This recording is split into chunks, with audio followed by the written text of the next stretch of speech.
Welcome to the Business, Family, Marriage Podcast with Tim Smoyer. Hi, I'm Bill Scott. I am the guy who's responsible for Tim and Dana meeting each other through a radio show I did back in 1997. Now, it's so fun to see them start their marriage life together 9 years later as youth workers. At that time, they were making about $14,600 a year. But today, they're growing a successful seven-figure business, providing YouTube strategy for some of the world's top brands and creators. It's pretty phenomenal to watch. And during that time, they somehow managed to have 7 kids in 8 years. That's crazy. It's almost like a record. Hey, I'm actually a business owner myself. I'm a radio personality who does fundraising for Christian radio stations all over the world. But I'm also a husband and a father, so I know how crazy life can be. Like when you're like the Smoyers, trying to manage your business, family, and marriage all at the same time. It's intense. Hello. One of the things I appreciate about Tim is he's willing to try new things when solving many of the problems that come up with the kind of lifestyle that they have, whether it's ongoing work-life balance problems, marriage struggles, business issues, or something else. In this podcast, he shares what he's learning, what's worked, what hasn't, and what he's trying next to grow a fruitful business, family, and marriage. For more on that today, here's Tim. Welcome back, parents and entrepreneurs and business owners. Good to have you guys back for another business, family, marriage podcast episode where I just like to talk about the stuff that's happening in our business and in our family, usually around organizational leadership and how those two things intersect, because I'm finding that the things that make my business run really well and make it fruitful and make it profitable are the same things that often help my family run smoothly and make that fruitful as well. And so we've been doing a lot of that here in the business lately. This past quarter, we've had a lot going on. Man, we've had our whole team is focusing our time revolving around this issue of how do we fix some profitability things. One of the things, the second time I've been through this in the business, which is like things are growing really good. It's hard to keep up. And so then I start scaling and I start hiring, and it catches me every time, like the second time now. Hopefully I won't have to learn this lesson again, which is when you start hiring, you start growing your team, because to keep up with demand is great, but then you have like overhead going up because you got new training to do, and not only from the person you hire, but also the people who are taking away from their normal responsibilities to do the training, and there's more communication that needs to happen internally, and just the profitability margins decline. And I got caught. I was like, oh man, like these things are not nearly as profitable as they used to be, and it was declining pretty rapidly. So our whole team is over this past quarter just spending a lot of time just focusing on where are our biggest leverage points. If there's like one thing, like one lever I can pull that would have the biggest impact, what is that thing? And so we've determined some of them, and we determined one of them, then that obviously had a ripple effect in the rest of the business of like other things that needed to change. So we are working really hard this quarter, and I've just been this afternoon now working on updating some stuff, updating some language on our website to better match that of our new target audience that we're going after. I should say new. Well, it's new, but more specific on our business, and making sure that when this person that we're going after sees us, they're like, oh my gosh, where have you been my whole life? This is exactly what I need, what I've been looking for. And it's been a little messy for us because we've been targeting several different audiences, and now we're narrowing it down to just one. So that's been taking a lot of our time and energy. But I'm taking a break from that this afternoon, just hanging out here in my office, because I've been thinking about this team accountability thing. Accountability both for your employees and for your family team, your kids, and work that they're doing, hopefully inside your family, chores and things like that. So let's start on the work level first, on the business level, and then we'll dive into the family level, because I think the explanation for the family level will be a lot clearer and easier once we've first identified how this works in a business. So at work, and here at video creators especially, maybe not especially, probably less here than other places actually, People are held accountable to perform certain duties. And the reason that's less here is just because we have a good system, which I'll talk about here in a second, for accountability being in place, but not all just with me. I think when we hear the word accountability, what we normally think of is boss, or we normally think of is like, if you don't, then this bad thing happens, right? And it's like consequences. It's like you're being accountable for, like, to do something you don't want to do, but you got to get it done anyway. And if someone else doesn't like the quality of the work you did, then there's like, a discipline or something bad happens. That's not exactly what I'm talking about when I think about accountability in the context we're talking about here. So on the business level, people here on my business are held to accountable. But I talked about, what episode was it? Let me see if I can look it up while we talk here. I talked about this a little while ago. I got to look it up myself. businessfamilymarriage.com. And click on episodes here. Let's see if I can find it. An episode on OKRs, objectives and key results. I think it was how I plan to have the best family and business in the world. I think that was it. So back on June 23rd, 2001.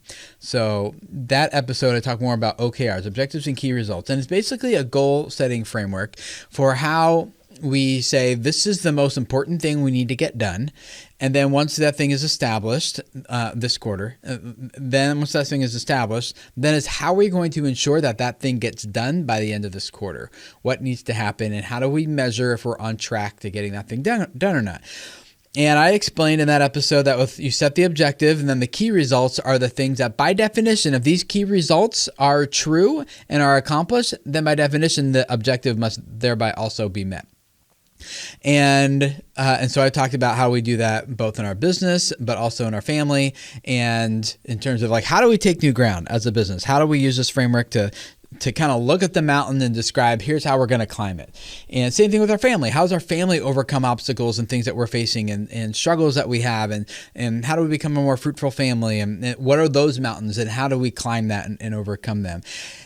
It's not, what I like about it is that it's not just like, okay, I'm in charge. Here's my idea. Everyone do what I say. Let's ensure that we get to the top. It's actually kind of, it flattens the playing field for everyone, and everyone has an equal vote. Everyone has equal say, and the perspective of every person every person is brought to the table and considered and voted on by the people.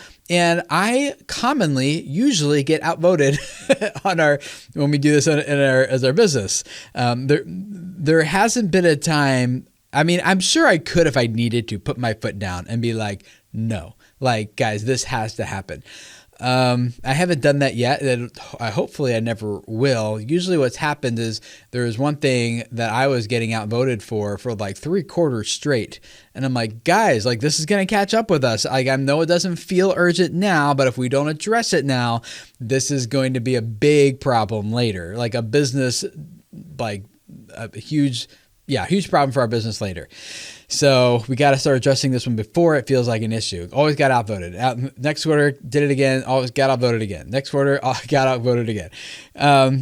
And so what I learned through that process is like, I need to actually do a better job at persuading and pitching this and communicating this, rather than just being like, everyone else should feel this equally as I do, which they don't. So, but after a few quarters, it then eventually got done, because I think other people started seeing like, I think he's right here, we should do this. Or they just felt bad for me. I don't know, but we got it done. So that's what OKRs are, and the objectives and the key results are all determined by us as a group, and then they are all public, like what each person is working on. So we have our team meeting, come to the table every week, and we're like, all right, here's the objectives, what we're trying to do this quarter, and then we all catch up on where we're at with key results. And it's not, what I like about it is it's not just everyone reporting to me. And the problem with that is, one, then I got to be the one to somehow figure out, is this person pulling their weight or not? Is this person actually making progress? Are they taking new ground? Or is this person just kind of like doing the bare minimum to get by? And if they're just reporting to me, then I would be the only one who would know that and see that. Then that judgment call is on me, and I had to make that decision.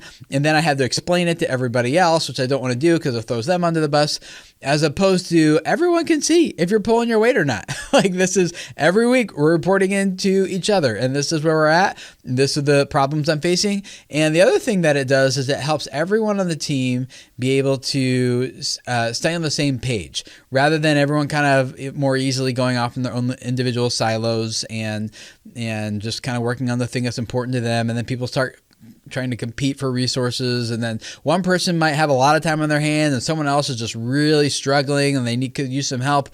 Like this is a good check-in every week for us to see who's pulling their weight, how is everyone moving forward, who's on track and has extra time, and who's falling behind and needs extra help.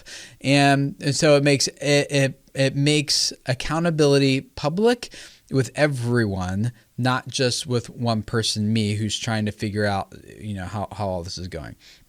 And so we can all see who's slipping and who's why. And I think we know in a business environment, like why team accountability is so important, right? Because there's a ripple effect. There's a domino effect that happens if one person is responsible for one thing and then doesn't get it done. And then that someone else is waiting for that person to get it done, and they can't move forward until this other thing is done. And there's all of these linked things that need to happen in a certain order for something to get done. The team is only going to be as strong as the weakest link, right? And so there needs to be accountability, and we do that publicly as a team. So it's not just me. I've only had to let one person go so far. And when I did that, I found out later the rest of the team privately in my monthly one-on-ones with each of them were like, yeah, we were wondering when that was going to happen, Tim. Like that, we saw I'm kind of I was surprised it took you so long, because everybody knew. And I'm like, oh, come on, like this person, you can do it. Like, okay, they just had bad mouth. Okay, the listing's going on. And then after, a while, like 6 months, I was like, okay, this is absolutely a pattern, not just like a one-time thing, right? So I had to let that person go, and no one was surprised. In fact, I probably I would have done better for team morale if I had let that person go sooner, and everyone else would have been like, thank you, right? But I didn't, so it is the way it is.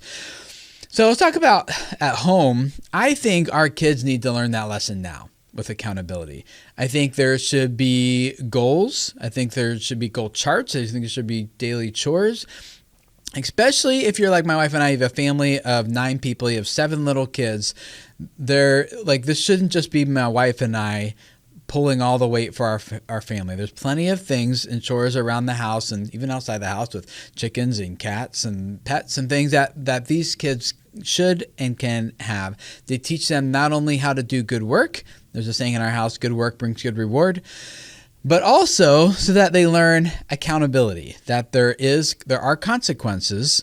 And it doesn't always just have to be mom or dad being the one doing the disciplines. Other people in the family team start feeling the pressure when one person isn't pulling their weight. That's not to make them feel bad or guilty. It's just so that these kids learn this is what it's like to be part of a team. And this is what happens when there's a person who's not pulling their weight, and not to make that person feel bad or guilty or shame them in any way, but just that's a good experience, I think, for all of us to have, because I think naturally in our society, especially in families, we are very hyper individualistic. I mean, businesses can't function individually. In a hyper-individualistic way. We need each other for this organization to run and to continue to operate and to grow. But in a family, people don't function that way. Everyone's their own person, and it kind of seems like to me that the role of the mother or the father is to make sure that the kids in the family often get what they need and are supported, and the needs of the parents in the marriage aren't supported nearly as well.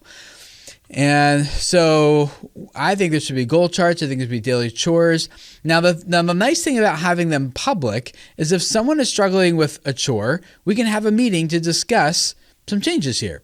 Because sometimes it's just that sometimes that kid just needs to do something they just don't like. And that is a good, important lesson to learn, right? That is real life. Other times there's like an opportunity to change how we're running things so that things can be done, can run smoother. And so I liked, we get together as a family. We haven't done them for a few weeks now, but we get together more regularly on Sundays. We have scheduled on the calendar for Sunday night, kind of our family team business meeting, so to speak. And we listen to like, how are things going? Like, let's check in, what's working, what's not working. And when things weren't working well, then my wife and I would ask our kids to exercise their critical thinking skills and be a part of figuring out a better system. And part of what that looked like was mostly like Dana and I having like an idea, but trying to guide them through that process of like, okay, this isn't working. We all get mad at this person, or this person frustrates us because I can't load the dishwasher until that person clears the dishes off the table, but I can't wipe the table down until the dishes are cleared. And, and so it's kind of like this, so that's exactly what happened. Like one example, like each of the kids had a different chore every meal. So one person had to clear the table. Well, all the kids had to take their own individual bowls or plates or utensils and go rinse them off and put them in the dishwasher. You can see right away that if one person doesn't do this, everything else gets hung up, right? Then there's another person whose job was to clear the pots and pans and, toppings and things like that, the food off of the table. Another person whose job was to take those things and clear them out and put them in the dishwasher. Another person whose job was to wipe down the table, another person sweeping the floor, but the person sweeping the floor didn't want to do that till the table was wiped down, because often they just shove stuff onto the floor when they're wiping up the table, right? And it's just this whole, in a perfect world it would work, but we are not in a perfect world, so it wasn't working. So each kid had their own chore each meal, and dinner was rough because the little ones would take longer to get their chores done than the older ones. And then other ones had, like, sometimes someone just was in a bad mood and didn't want to do it. And so everyone else would get held up. And then the question's like, okay, well, who's going to step in and cover for this person who's just having a bad mood and is not doing it? Like, is that a valid reason for not doing your work? No, it's not. So then we'd all end up going to bed late after the time figured it out. And so the kids came up with this different solution. They said, okay, how about this? Let's have the little kids, the younger ones, clean up after breakfast and lunch, because they're, and the older kids just have breakfast and lunch off. Normally, breakfast and lunch are much lighter meals to clean up. People are just kind of like getting a bowl of cereal for breakfast or cooking some eggs, and lunch is just kind of like make some sandwiches and clean up after yourself. So those are much lighter meals. And then dinner is the bigger meal that's cooked, that's prepared, that we're all sitting down to eat. That's a much messier meal. So dinners are approximately the same amount of work as breakfast and lunch combined. And so they said, let's have the little ones clean up after breakfast and lunch, and then the older ones will just do dinner, which is the messier meal. And so then that makes like we're still kind of doing equal work. But then the idea is that after dinner, the older kids will clean up the table themselves, and they can work much quicker, much faster. They do a better job just because they have better motor skills and can reach dirty rags and clean rags on their own and things like that. Little kitchen hack for you, parenthetically here. If you want to teach your little kids, how to do the matching game with the silverware or with the bowls or the dishes to help you unload the dishwasher, we moved most of our dishes to the bottom level cabinets on the floor rather than where most people have the dishes, which is be like up above, like face in front of our faces in the kitchen. So moving all those things to the bottom cabinets instead made it much easier for our kids to help with that chore, for example. Okay, so then Dana and I, after dinner now, are getting the younger kids ready for bed. We're not cleaning up our spots. We're not doing anything with the dishes. We just get up with the younger kids. All right, let's go get jammies on. Let's brush teeth. Let's clean up the rooms and get everything ready to go. While the older kids are now doing the table. And it went so much better.